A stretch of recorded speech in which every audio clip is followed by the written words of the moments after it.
M. Adrien Quatennens pour l'explication de vote du groupe La France Insoumise.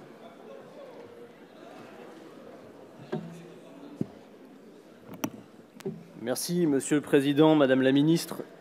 Mes chers collègues, souvenons-nous l'été dernier.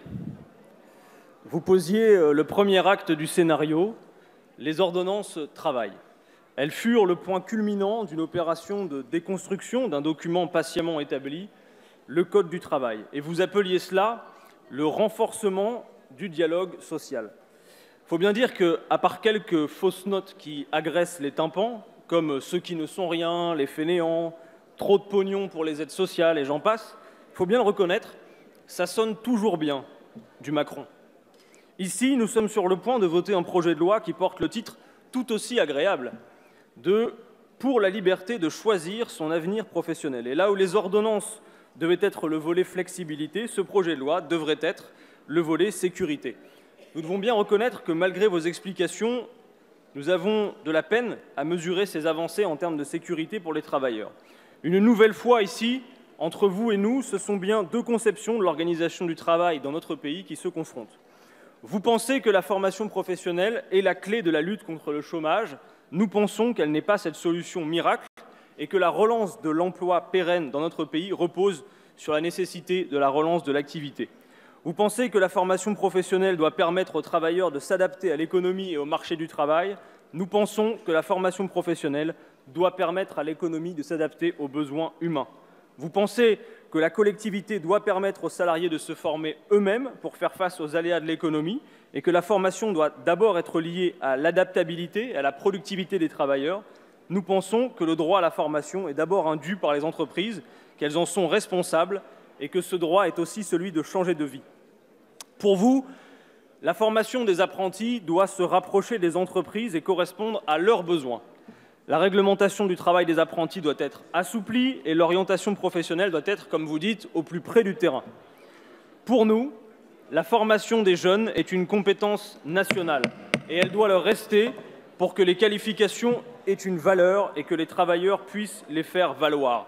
Un apprenti est un jeune en formation, il n'est pas un salarié comme les autres. Par conséquent, son travail doit être davantage réglementé. Et l'orientation professionnelle doit, de notre point de vue, rester nationale afin que personne ne soit assigné à résidence. Le plus édifiant reste votre renoncement à une promesse de campagne du candidat Macron, car en effet, il résulte de ce projet de loi que l'indemnisation des démissionnaires et des indépendants est devenue très conditionnelle. Vous voulez renforcer le contrôle des chômeurs, déjà contrôlés par Pôle emploi. Je veux m'arrêter un instant sur ce point.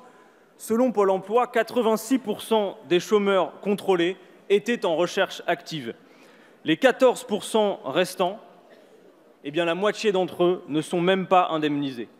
Madame la ministre, sur la base des chiffres de Pôle emploi, on peut calculer qu'il y a en moyenne un emploi non pourvu pour 44 chômeurs dans ce pays. Je vous le demande, n'y a-t-il pas une hypocrisie à exiger une recherche d'emploi frénétique dans un contexte que l'on sait et que vous savez être un contexte de pénurie d'emplois pérennes dans le pays ? Cette économie financiarisée, conjuguée à la flexibilité à outrance que vous mettez en place, produit cet effet que 70% des contrats signés sont des contrats courts. Quel projet de vie peut-on faire avec de telles perspectives? Ce n'est tout simplement pas sérieux.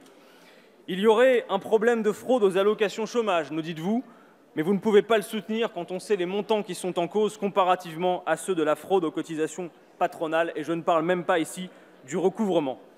Votre projet de loi est aussi celui qui veut alléger les obligations des entreprises en matière du travail des personnes en situation de handicap. Vous voulez aussi libéraliser le travail détaché avec le fameux « à travail égal, salaire égal », alors que nous vous avons expliqué que comme les cotisations sociales restent payées dans le pays d'origine, il n'en est rien. Et vous voulez aussi faciliter le passage du public au privé et du privé au public, autrement dit le pantouflage. Si, Madame la Ministre, vous souhaitiez un jour, pour de bon, mener le combat contre le chômage de masse dans notre pays, vous saurez nous trouver. Mais aujourd'hui, ce n'est pas ce que vous faites. Nous vous avons entendu dire qu'il fallait passer d'une société de l'aide à une société de l'opportunité. La réalité, c'est que toute votre politique accroît les opportunités de celles et ceux qui ont déjà tout et laisse les autres seuls au bord de la route.